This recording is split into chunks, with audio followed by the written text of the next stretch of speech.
Hyderabad గచ్చిబౌలిలోని red stone హోటల్లో యువతి అనుమానాస్పద మృతి కలకలం రేపుతోంది. స్టాఫ్ నర్స్ కోర్స్ చేస్తున్న యువతి అనుమానాస్పద రీతిలో హోటల్ రూమ్లో చనిపోయి కనిపించింది. యువతి జడ్చర్లకు చెందిన శృతిగా గుర్తించారు.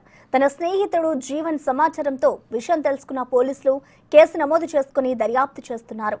యువతిది హత్య లేదా ఆత్మహత్య అనే కోణంలో దర్యాప్తు చేస్తున్నారు.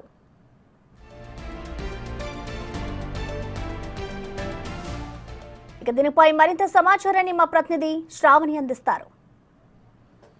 గచ్చిబౌలిలోని రెడ్ స్టోన్ హోటల్లో దారుణం చోటు చేసుకుంది. శృతి అనే అమ్మాయి ఇక్కడ అనుమానాస్పద స్థితిలో మృతి చెందినట్లుగా పోలీసులకి ఇన్ఫర్మేషన్ వచ్చింది. ఈ నెల 14న ఇక్కడ హోటల్లోకి చెక్ ఇన్ అయిన శృతి ఇవాళ మార్నింగ్ తను సూసైడ్ చేసుకున్నట్టుగా జీవన్ అనే వ్యక్తి వాళ్ళ తల్లిదండ్రులకు ఫోన్ చేసి ఇన్ఫర్మేషన్ ఇవ్వడం జరిగింది. పోలీసులకు కూడా అదే విషయం చెప్పడంతో పోలీసులు ఈ హోటల్కి చేరుకున్నారు. ఇక్కడికి చేరుకునేసరికి ఇక్కడ రూమ్ నెంబర్ ఏదైతే ఉందో ఇప్పుడు మనం చూస్తున్న రూమ్ 505లో జీవన్ మరియు శృతి ఈ నెల 14న అయితే ఇక్కడికి చెక్ ఇన్ అయ్యారని చెప్పేసి ఇక్కడ చెప్తున్నారు. కానీ వారి మధ్య ఏమైందో ఏమో తెలియదు.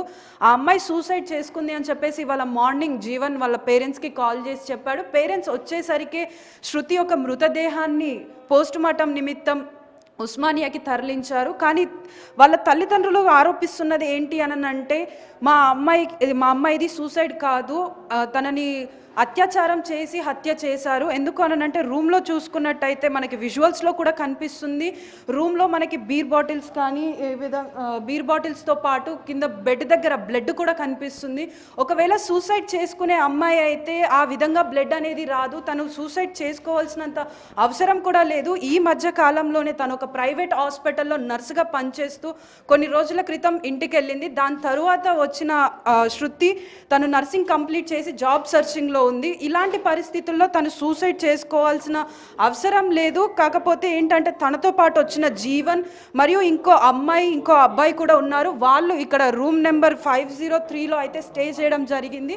సో వారి మధ్యన అంటే రూమ్ నెంబర్ 302లో వాళ్ళు పార్టీ చేసుకున్నారు. దాని తర్వాత ఎవరి రూమ్లో వాళ్ళు వచ్చి ఉండడం జరిగింది. దాని తర్వాత వారి మధ్య ఏం గొడవ జరిగిందో ఏమో తెలియదు. కాకపోతే ఆ అమ్మాయి అత్యాచారం చేసి మరి తనని హత్య చేసి ఉంటారు, కానీ సూసైడ్ చేసుకునేది అయితే లేదు అని చెప్పేసి చెప్తున్నారు. సో పోలీసులు కూడా ఈ విషయమై కేసు నమోదు చేసుకొని దర్యాప్తు చేస్తున్నారు. తదుపరి విషయాలు ఏమైనా ఉంటే పోస్ట్ మార్టం తర్వాత తెలుపుతామని చెప్పేసి చెప్పారు. కెమెరామెన్ లక్ష్మీకాంత్తో Shravani reporting, big TV, Hyderabad.